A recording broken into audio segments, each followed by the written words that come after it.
आलमी इदारे ने इमरान खान की मीडिया पॉलिसी को डिक्टेटरशिप से तशबीह दी। और फिर आखिर में इमरान खान हुकूमत ने हर शहरी का आज़ादी इजहार का हक छीनने की कोशिश की हुकूमत जाने से पहले पाकिस्तान मीडिया डेवलपमेंट अथॉरिटी कायम करने की कोशिश की ताकि मीडिया चैनल्स, अखबारात और सोशल मीडिया को कंट्रोल किया जा सके।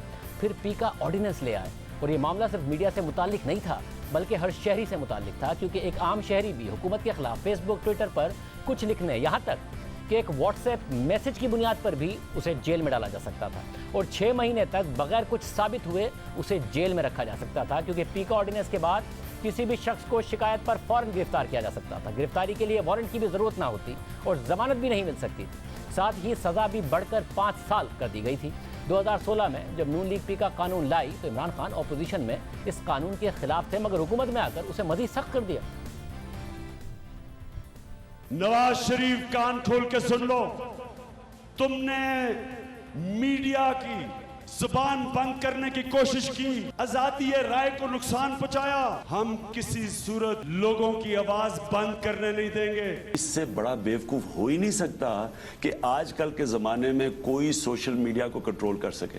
आप मीडिया को रोक नहीं सकते, आप इंफॉर्मेशन को नहीं आप रोक सकते। आप क्या इनको मुंह बंद कर देंगे इनको, या लोगों को पकड़ पकड़ के FIA का क्या ये काम है कि उनको पकड़ के जाके हिरासत में ले लें? अगर हुकूमत में आगे नून लीग के दौर के कवानीन की तारीफें भी की और कहा कि उनको इन्फोर्स भी किया जाएगा, मज़ीद सख्त भी किया गया। ये तो आपको मालूम है पिछली गवर्नमेंट से इंट्रोड्यूस्ड है, 2016 PMLN की गवर्नमेंट थी। जी, उसकी इम्प्लीमेंटेशन नहीं हो रही थी, तो हमने फैसला किया है कि वो दुरुस्त फैसला था PMLN गवर्नमेंट का, और उसको हम जो है एक इम्प्लीमेंटेशन मोड में उसको ला रहे हैं। इस वक्त भी कानून को मज़ीद सख्त करने के लिए फौज और अदलिया पर तनकीद का सहारा लिया गया। सबसे ज्यादा इस वक्त प्रॉब्लम आ रहा है जो जजेस को ब्लैकमेल किया जा रहा है। हमारे यहाँ फौज के ऊपर जिस तरीके से जो है वो एक तमाशा बनाया गया है, एक इदारे को पूरे का पूरा लेकर के इन्होंने उसको जो है रिडिक्यूल किया है, और फिर ये एक पूरा हमें पता है बाहर बैठे हुए कुछ लोग हैं जो गैंग के तौर के ऊपर ये डिफेमेशन कैंपेन चला रहे हैं। और फिर बगैर कुछ साबित हुए 6 माह तक गिरफ्तार करने को भी जायज़ करार दिया गया। 6 महीने तक अगर कोई अंदर रहा और फिर पता चला ये तज़हीक नहीं थी, तनकीद ही थी, तो उस 6 महीने का क्या होगा?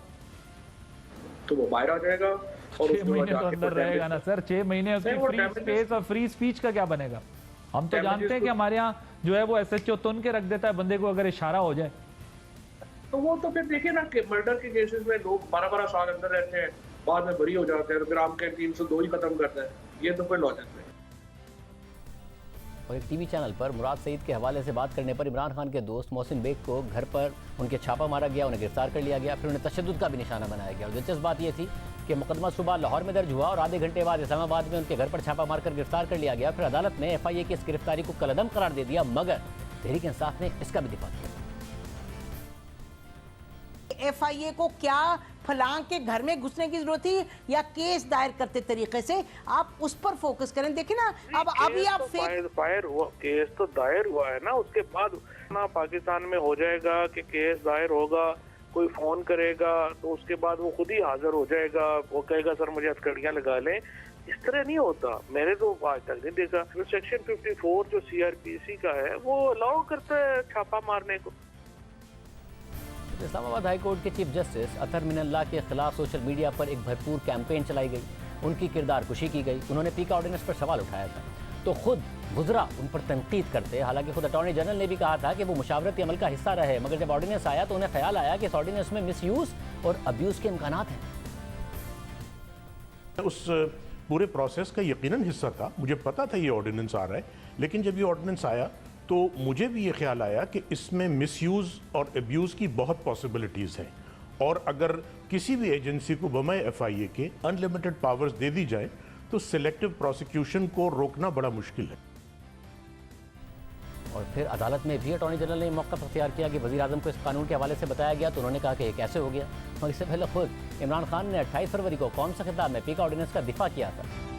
अफसोस की बात यह है कि इस कानून के दिफा के लिए इमरान खान ने चाइल्ड पोर्नोग्राफी जैसे संगीन मामले का सहारा लिया, हालांकि इस हवाले से कवानीन पहले ही मौजूद थे।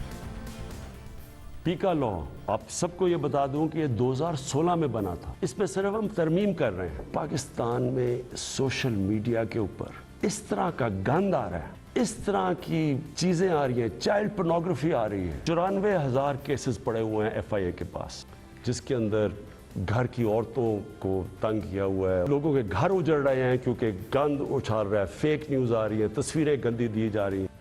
फिर जस्टिस अतर मिनल्ला ने पीका ऑर्डिनेंस को कलअदम करार दिया और इस्लामाबाद हाई कोर्ट के फैसले के मुताबिक पीका तरमीमी ऑर्डिनेंस आइन और आइन में दिए गए बुनियादी हुकूक की तौहीन करके जारी किया गया। खासतौर पर यह ऑर्डिनेंस आइन के आर्टिकल 9, आर्टिकल 14, आर्टिकल 19 और आर्टिकल 19A के मुनाफी है। इसके अलावा दायरा अख्तियार की पेशगी शराइत भी मौजूद नहीं थी, लिहाजा पीका तरमीमी ऑर्डिनेंस 2022 को गैर आइनी और कलअदम करार दिया जाता है। इस समाअत के दौरान भी जस्टिस अतर मिनल्ला की भरपूर किरदार कुशी की गई थी, मगर सोचिए अगर उन्होंने ऐसा ना किया होता और आज इस हुकूमत के पास बगैर किसी मुकदमे के 6 माह तक गिरफ्तार रखने का इख्तियार होता तो क्या तहरीक इंसाफ आज खुश होती? ये आज तहरीक इंसाफ भी सोचे और PDM की हुकूमत भी सोचे कि जो हथियार आप आज़ादी इजहार या अपनी मुखालिफ राय को दबाने के लिए आज इस्तेमाल करेंगे वो कल आपके खिलाफ भी इस्तेमाल हो सकता है। और दिलचस्प बात यह है कि आज इमरान खान फौज और अदलिया पर दबाव डाल रहे हैं कि वो इस हुकूमत को घर भेजे और इंतखाबात कराए। और जब गुज़िश्ता अपोजिशन ये तनकीद करती थी कि फ़ौज इमरान खान की हुकूमत की बैसाखियाँ ना बने और साथ ही 2018 में इलेक्शन रिगिंग के इल्ज़ाम लगाती थी, तो देखिए इमरान खान कितना शानदार दिफा करते थे। जनरल बाजवा को मैं आज एक उनकी तारीफ करता हूँ। क्या तारीफ है?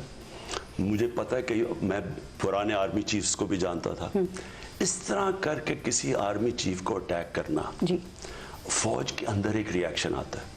ये जनरल बाजवा एक सुलझे हुए आदमी है, एक वो उसके अंदर ठहरा हुआ है, इसलिए वो बर्दाश्त कर रहे हैं। कोई और फौज में होता बड़ा रिएक्शन आना था, गुस्सा तो बहुत है अंदर इस वक्त जी, लेकिन मुझे पता है कि वो बर्दाश्त कर रहे हैं क्योंकि वो बिलीव करते हैं डेमोक्रेसी के अंदर। ठीक, और इसलिए ये जनरल फैज और इनको पर अटैक कर रहे हैं, फौज को ब्लैकमेल कर रहे हैं कि किसी तरह प्रेशर डालें डेमोक्रेटिक गवर्नमेंट को गिराने के लिए।